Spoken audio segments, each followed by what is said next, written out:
Media center, yeah. Hi, good evening, President Perino, members of the board, Mr. Del Moro, Ms. Creedon. As Mr. Perino said, tonight is our third meeting of budget conversations. Tonight is our capital and our benefits. Real quick, and our next meeting will be March 21st. We'll discuss revenue at that point. As I always do, the first slide always just reminds us of all the assumptions that we deal with teacher retirement system, employer retirement system, our BOCE services, health insurance to be determined. We'll talk about that tonight. We actually have an answer. Foundation aid in our community schools increases. Tonight, the capital component is roughly 15% of the overall budget. So you can see it's a little bit more significant than the administration, and our benefits is our bigger one for tonight. Okay. So I've given the board members all of the budget codes and the budget for the capital component. And really what I'm presenting here tonight is the changes. So in operations, which consists of custodians, cleaners, we have utilities, electric, water, phone, things like that. We're looking at an increase of $368,984. And significantly, if you look at professional and technical consultants, our big increase there is for our building survey, condition survey that we have to do every 5 years with the New York State facilities and planning. That's a significant chunk of our increase for that line this year. However, that is a funded mandate, so we do spend the money and we do get the money, a portion of it back, not all of it, but a pretty good chunk. As we move down to maintenance, this actually includes our 7 SROs that we have in the district. The maintenance portion consists of facilities directors, maintenance, grounds crews. We also have furniture and equipment in there. As I said before, the SROs, a lot of the maintenance to repair trucks, maintenance to repair tractors, lawnmowers, and the things that and Mr. Scott does a good job of cycling out older equipment, so we're not constantly spending a tremendous amount of money on repairs. So that's one of the things that we see in there. We're seeing a $447,860 increase on that line for this year.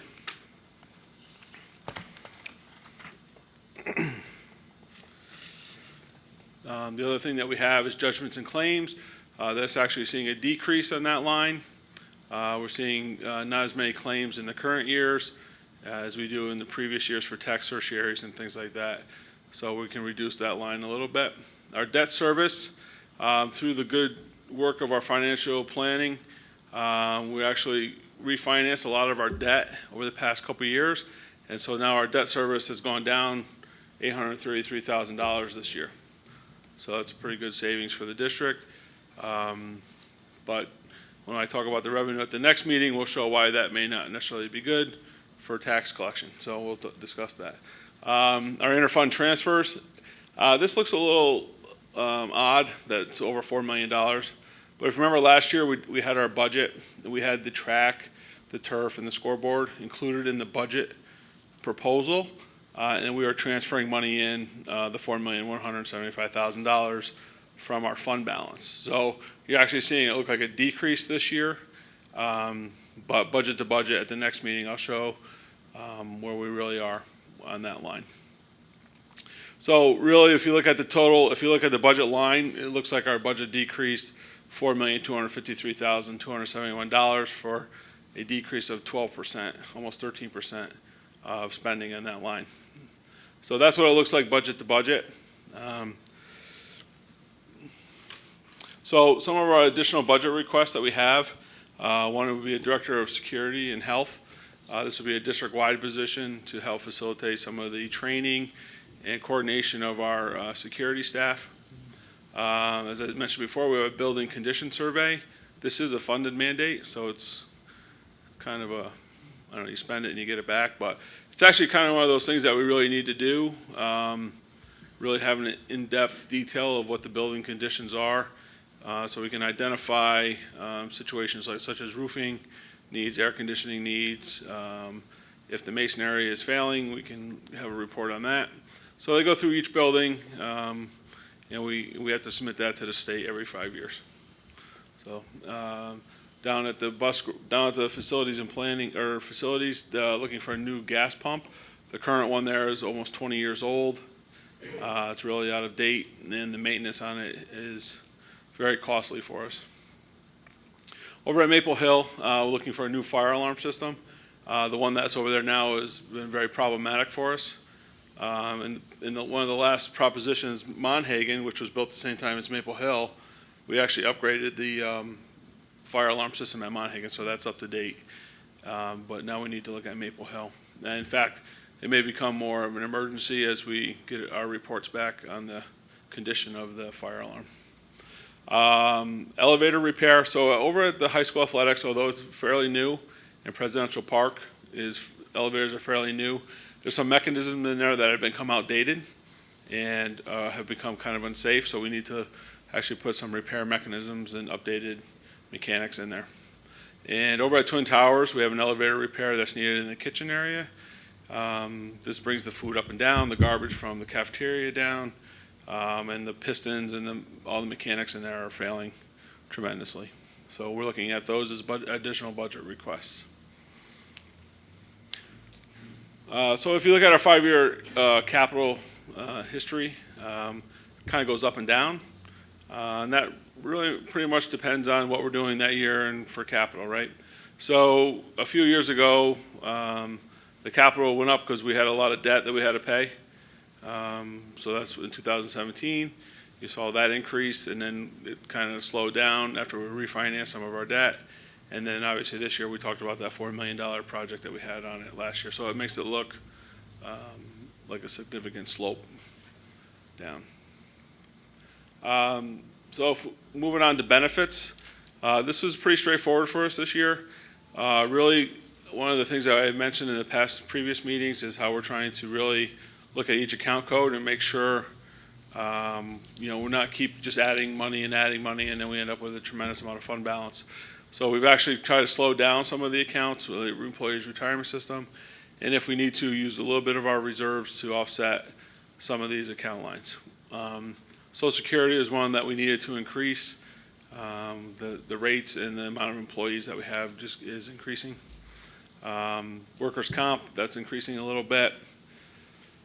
Workers' compensation, you see BOCES. We actually use BOCES as an administrator for us for our workers' comp.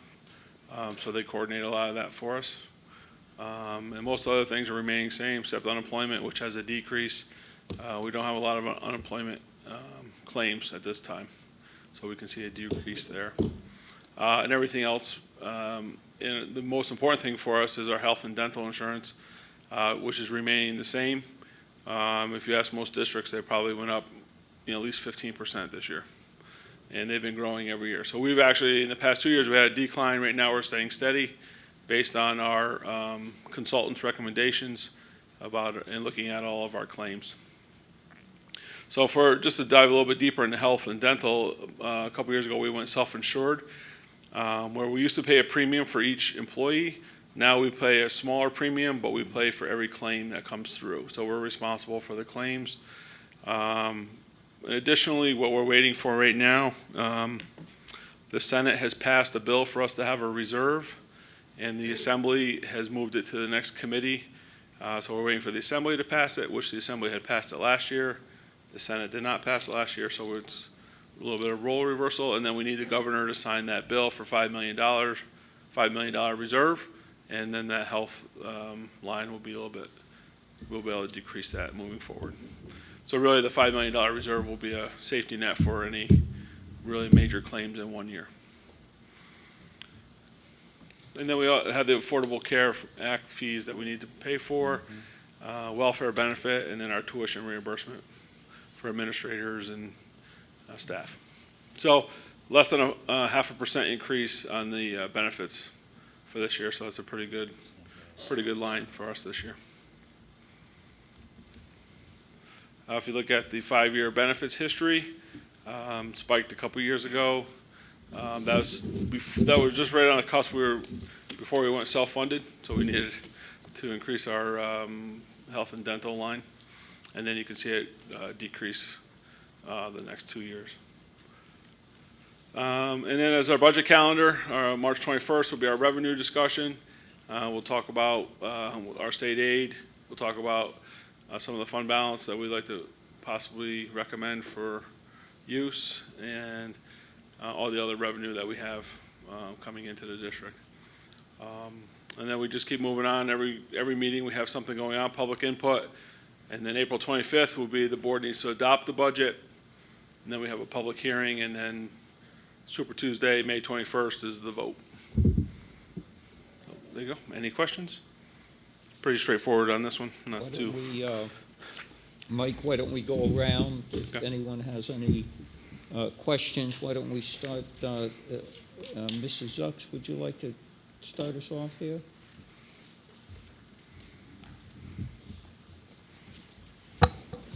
Thank you for everything that you've done and made it, spelled everything out for us. I do have one question. I'm looking at for our SROs. Yes. It looks as though Middletown has gone up, but Walk Hill has gone down. Well, if you look, I knew someone was going to ask me that question, so I was prepared. So if you look at last year, we had the conversation kind of late in the budget process, and we had already adopted the budget before we signed contracts. So I had just put I thought what was going to be each building. So if you look at it this year, I actually have the right dollar amount. So you'll see some go up and some go down, but it's kind of balanced out in the end. Yeah, it does look like it balanced out. Yeah, a little bit, yeah. And then we also, in the last meeting, we also had summer school, which we had the SROs in the summer school line for that as well. Okay. So. That was about it. Thank Okay. you. Oh, Yep. no, I did have one other question. Okay. The difference between for the elevator repair, The what? the elevator repair, Yes. the difference between the two, because we have two different Two elevators. different things, yeah. So the first one is the high school athletic area, and then Presidential Park elevator. Some of the mechanics in there have become obsolete, and it was recommended for us to repair them for safety reasons. One of it was the locking of them, making sure that they locked correctly. And then the one over at Twin Towers is a much older elevator that needs a whole new, all the guts and the motors and the pistons and everything that makes it really function. So you would say Twin is getting more of an overhaul than just a repair? I don't know. Yeah, it's getting an overhaul of really just the guts, not the cavity or anything, just the motor and things that make it go up and down. Okay, thank you. Yeah. Thank you, Mrs. Zucks, for those questions. Why don't we continue on at that end, Mrs. Tobiasen? First of all, Mike, I want to say I'm really impressed with the budget that you put together and your budget presentations each week. I know I threw out questions last week, unbeknownst to you, and you were right on the spot with the answers. So here I go again. Here we go. And if you Round two. can't, All right. looking at the professional and technical consultants, that is significantly increased in this year's budget. Yeah. That is for the building survey, the building and condition survey, which is about $338,000. Okay. Right. That's okay, why you're seeing that increase there. Yeah.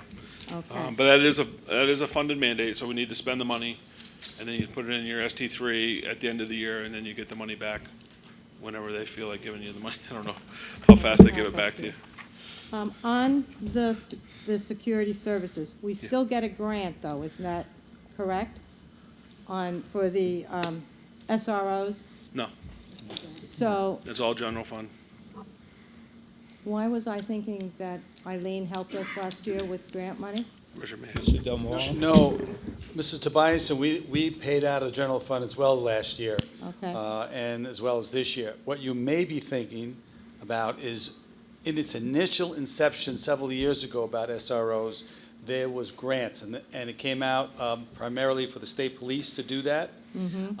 And then everyone wanted to access that, and obviously there wasn't enough funds for everyone. And then that grant just subsided in those schools who had SROs with state police. Okay. That all ended, and for several years in between what happened in in our country recently, last year and the year Then, before, okay. the discussion again ensued about SROs. But as you probably heard all last year, and it's continuing this year, about how we funding Okay. all these SROs, the whole discussion about retired police officers and things of that nature, because there isn't any grant available for this purpose at this time. There was discussion about the federal government maybe having some flow throughs, but that never materialized to this point yet. Okay.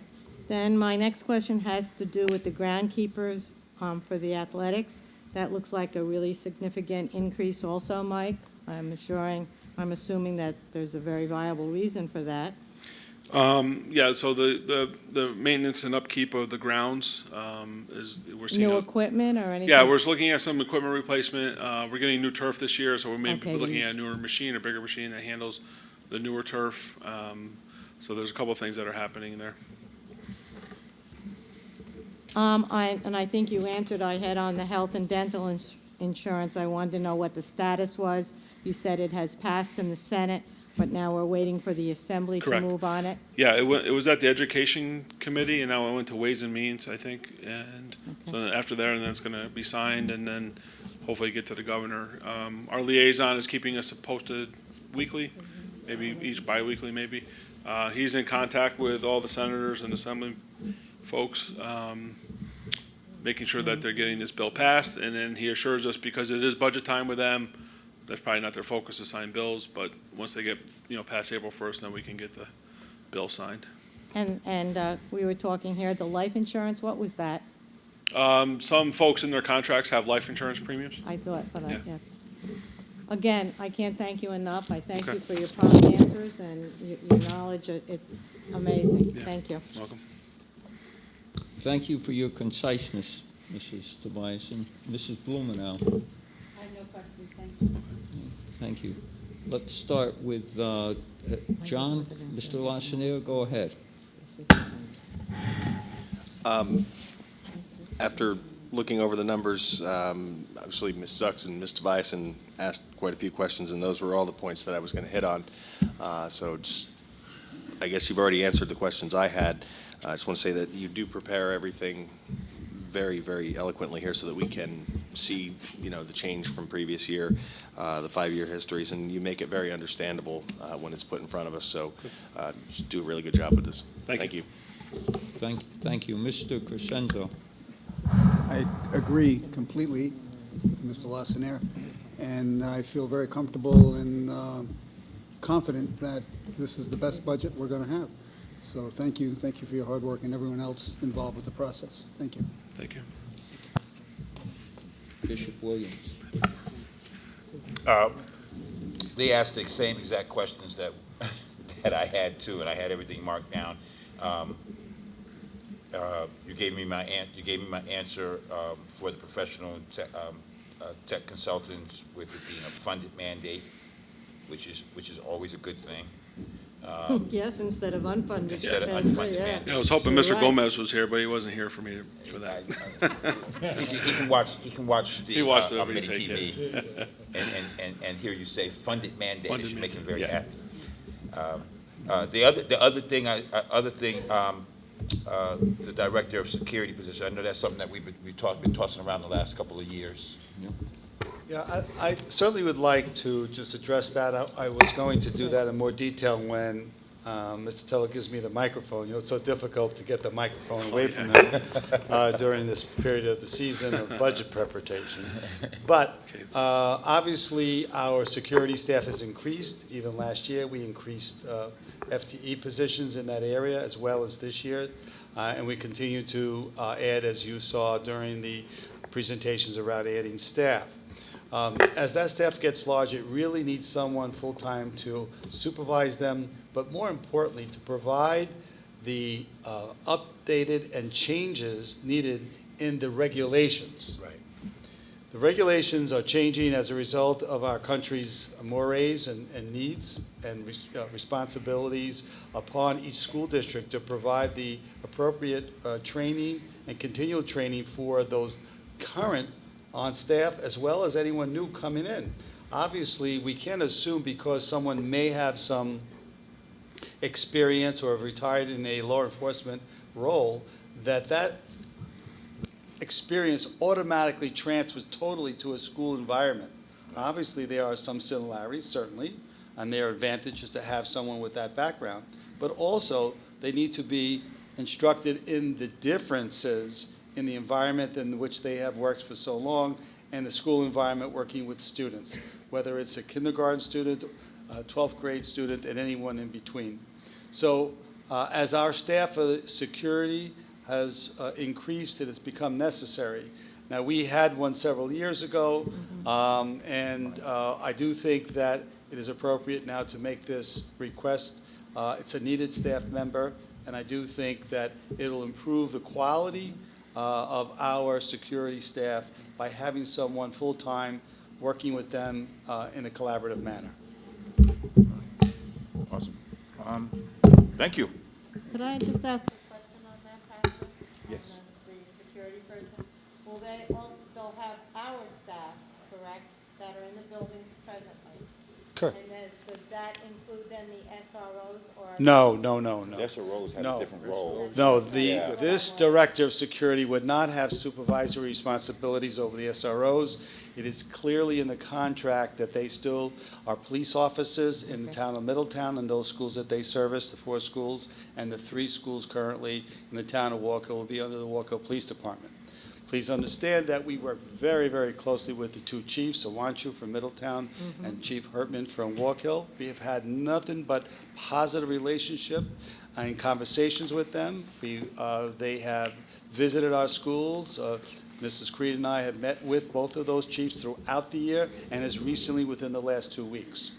I just wanted to make that clear because, you know, you take security and then you're talking SROs. So I didn't want any misconceptions there. Certainly, Thank you, Mrs. they Tobias. work collaborative in their roles in the buildings, the individuals. But in terms of the exact question you asked, no, the supervision of the police is still under the authority of the police departments. I was going to ask, thank you, I was going to ask a question about the Director of Security, but what is old is new again. We used to have a Director of Security, and we're going back, and I think this is a wise addition. We've set as the priority of this board has always been the safety and security of our students. We've demonstrated that this year with the SROs, with hiring support staff, psychologists, and guidance staffs, and on. So I'd like to see this continue, and I would hope this makes a final cut on the budget. Thank you so much, Mr. Tuttle, for the presentation. I'll echo what Mrs. Tobias said. Nice job. Good. And if you have questions, you can always email me or give me a call. And we will look at the, Night, Ray. there's an old publication, The Bottom Line.